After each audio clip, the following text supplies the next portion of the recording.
얼렁뚱땅 거꾸로 보는 베트남 역사 이야기 두 번째 이야기에 오신 걸 환영합니다.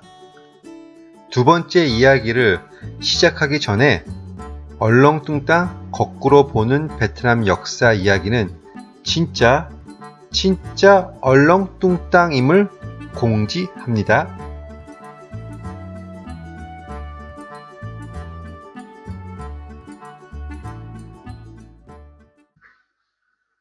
(1945년부터) (1979년까지) 이야기를 나눠보겠습니다.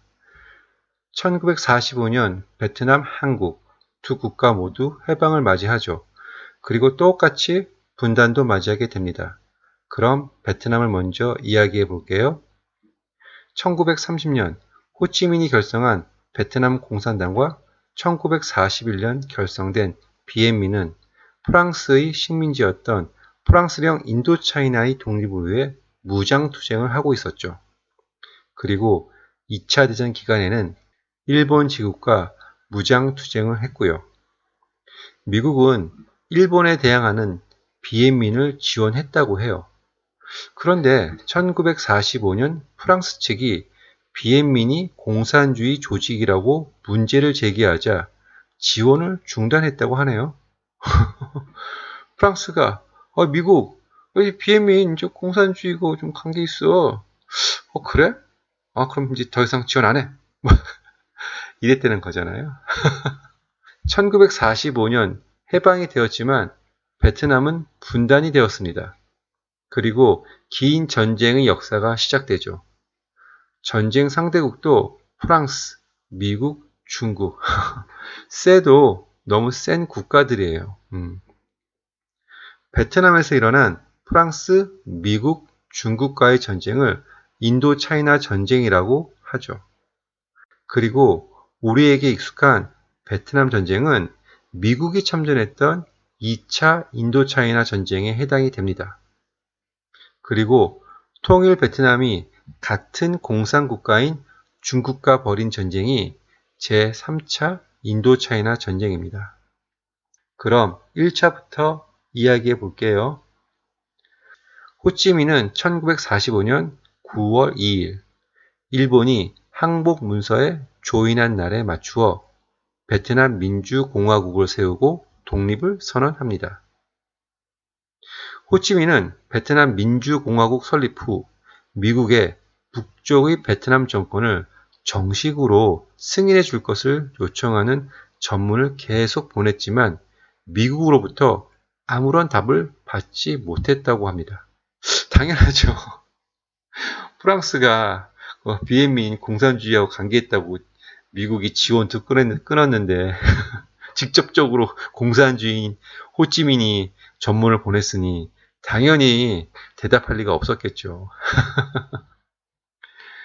1945년 9월 2일 하노이 바딩 광장에서 호찌민이 베트남 독립선언문을 낭독하죠.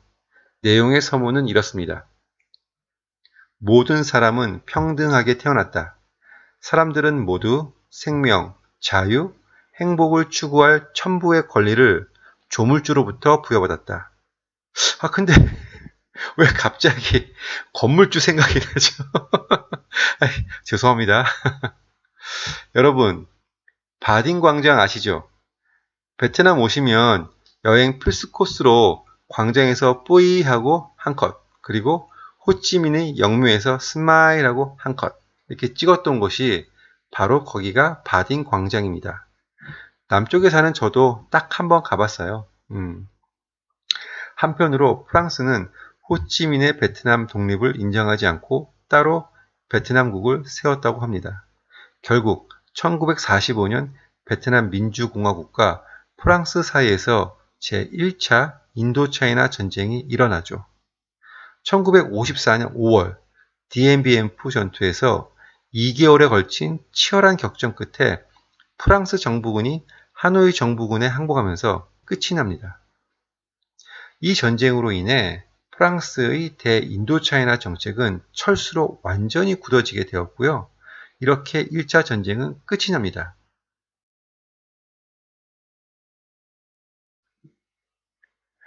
1차 인도차이나 전쟁 후 북쪽에는 호찌민을 대통령으로 하는 북베트남 정권이 들어서고 남쪽은 미국이 지원하는 남베트남 공화국이 세워집니다.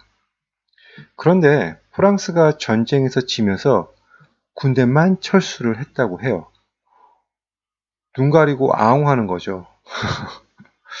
이로 인해 베트남 전국에서 실시하기로 했던 총선거가 결국 이뤄지지 못했다고 해요. 그리고 이때를 틈타 미국이 반공을 명분으로 남부 베트남에 개입을 하기 시작해요. 미국의 아이젠하워 대통령은 제네바 협정에 따라 총선거가 열리면 아마도 인구의 80%가량이 공산주의자 호찌민에게 투표하였을 것이라고 했다는 기록도 있습니다. 달리 해석하면 미국 입장에선 기선제압도 하기 전에 KO패 당하는 거겠죠? 그렇게 베트남에서 친미 정권을 세우려고 남베트남 공화국을 세우는데 일조를 합니다. 남베트남 정권은 비리도 많고 민심에 반하는 정치를 해서 남베트남 민심은 이미 북쪽으로 가 있었는지도 모르겠어요.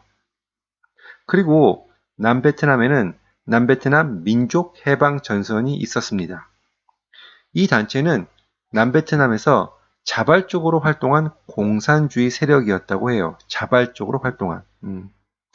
어떤 자료에 의하면 북베트남은 남베트남에서 이 단체가 무력 활동을 하는 것에 대해 반대했다는 자료도 있더라고요. 희한하죠. 한국 같은 경우는 북한이 남쪽의 무력 폭동을 지원했다고 하잖아요. 암튼 남베트남 민족해방전선은 1975년 베트남 전쟁에서 승리한 후 1976년 해산했다고 합니다. 통킹만 사건을 발단으로 1964년부터 1975년까지 약 15년 동안 전쟁을 합니다. 우리에게도 익숙한 베트남 전쟁이죠. 미국과 남베트남이 연합해서 호찌민의 북베트남과 남베트남 해방전선을 상대로 전쟁을 합니다. 혹시 기억나세요? 비공식적으로 진출했던 한국 기업 현대건설. 바로 이때 진출한 겁니다. 대단하죠? 미국은 공산화된 중국 때문이라도 베트남을 미국 편에 두어야 했어요. 이른바 도미노 이론을 내세워 베트남의 반공, 아니죠. 엄격히 말하면 친미 정부를 세워줘야 한다는 입장이었죠. 그러나 전쟁의 결과는 여러분도 다 아시다시피 북베트남이 승리하면서 베트남은 통일이 됩니다. 남베트남 패망 직전인 1975년 4월 베트남 공화국의 응우엔 반 티에우 대통령은 나는 대통령을 사임할지언정 망명하지는 않겠다고 선언했지만 5일 후 대만으로 망명했다가 다시 영국으로 가서 그곳에서 평생 사셨다고 합니다. 네. 갑자기 한국전쟁 당시 서울을 지키겠다고 말씀하신 그분이 불현듯 떠오릅니다. 2차 인도차이나 전쟁 중에 불행히도 호찌민은 통일 베트남을 보지 못하고 1969년 9월 사망합니다.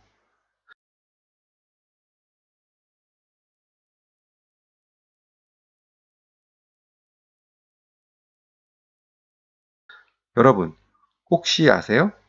전쟁 막바지에 미국이 철수하면서 당시 같이 철수하지 못했던 한국 외교관들이 있었다는 사실요. 그들은 1980년 4월이 되어서야 비로소 고국으로 돌아올 수 있었다고 해요. 참 기가 막힌 일이죠. 적국에서 그것도 파병까지 했던 나라의 외교관의 신분으로서 그곳에서 당한 정신적 고통은 이루 말할 수가 없을 것 같아요. 얼마 전 아프간의 미라클 작전에 대해 뉴스를 보면서 한국이 정말 많이 발전했구나라는 생각이 들면서도 한편으로 그때 이분들이 생각나기도 했습니다. 2차 인도차이나 전쟁이 끝난 지 불과 4년 뒤 중국과 전쟁이 일어나죠. 이것이 3차 인도차이나 전쟁이라고 합니다. 통일된 베트남이 캄보디아를 침공했고 이와 관련해서 중국이 베트남에 쳐들어갔지만 중국이 박살나서 퇴각했다고 합니다. 당시 캄보디아는 여러분 다 아시는 킬링필드의 원흉인 폴포트가 집권한 시기이니 참고하시면 됩니다. 베트남 전쟁이 끝나기 전 1972년 중국은 미국 대통령 리처드 닉슨을 중국에 초청합니다. 그리고 미국과 우호 관계를 수립했죠. 그리고 나서 중국은 북베트남에 대한 지원을 끊었다고 해요. 이런 배경이 있다 보니 중국과 베트남 사이에 앙금이 차곡차곡 쌓일 수밖에 없었겠네 라고 생각이 들었어요. 한창 미국이랑 전쟁 중인데 그리고 동맹국이라고 여겼던 중국이 미국과 수교를 하고 그리고 바로 지원은 끊고 당시 중국도 개혁 개방 정책을 위해서 그랬던 행동이다라고 10분 이해한다 하더라도 베트남 입장에서는 뒤통수 제대로 맞은 격이죠. 왜 베트남 사람들이 중국을 싫어하는지 이제 조금은 이해할 것 같습니다. 배신이야, 배신. 배반이야. 오랜 기간 동안 전쟁에 몰두한 베트남이 성장할 수 있을까? 과거로 돌아가서 상상해보면 쉽지는 않았을 거예요. 그렇지만 80년대 도이머이 정책을 통해 성장을 해오고 있으니 베트남은 참 끈기 있는 나라임에는 틀림이 없습니다. 이제 한국 이야기를 빠르게 해보죠. 한국도 45년도에 해방이 되고 분단이 되면서 3년간의 전쟁을 치렀죠. 1960년 경제개발 5개년 계획을 통해 수출 주도형 공업화 국가로 나아갑니다. 그러면서 미국의 요청으로 베트남에 군대를 파병하죠. 1964년 7월부터 1973년 3월까지 베트남에 주둔하면서 각종 전투에도 참가했습니다. 여러분, 산하 제한 정책 기억나세요? 저는 어릴 때였지만 이런 표어들을 들어본 것 같아요. 하나씩만 나와도 삼천리는 초만원. 그리고 이건 모르겠는데 차범근 감독님이 모델이신 것 같아서 가져와 봤고요. 차돌인가? 이건 제가 무지한 건지 루프라고 해서 로프인 줄 착각하고 남자가 묶는 걸로 알았는데 그게 아닌 것 같더라고요. 그리고 지잡기 운동. 이건 제 세대까지 이어져 온 것 같아요. 저도 초딩 때 쥐꼬리 잘라서 가져오라고 했던 거 기억이 납니다. 완전 돌아버린 줄 알았어요. 그리고 쥐잡기 운동할 때 동네 개들 많이 죽었죠. 쥐약 먹고. 네, 저는 그런 기억이 있습니다.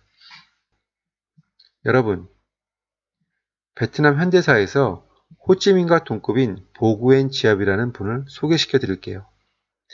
보구엔 지압은 군인으로서 프랑스 전쟁부터 중국 전쟁까지 그를 빼놓고 말할 수 없다고 합니다. 우리가 생각하기에 호찌민의 2인자? 라고 생각할 수 있으나 베트남 사람들은 절대 아니라고 합니다. 베트남 사람들은 호찌민과 보구엔 지압은 서로의 역할이 달랐을 뿐 호찌민과 같이 베트남의 큰 영웅이라고 말합니다. 이 분이 남긴 말씀 중에 한국과는 비슷한 점이 많아 교류가 활발해지고 또한 그래야겠지만 잊어서는 안 되는 것들이 있다 라고 말씀하셨다고 합니다. 잊어서는 안 되는 것들, 그걸 우리가 찾아서 해결해야 할 숙제가 있는 듯 하네요. 이젠 호치민 말고도 보구엔 지압까지 외워준 센스 잊지 마세요. 보구엔 지압. 그럼 식민지 시대로 가서 이야기를 더 나눠보도록 하겠습니다.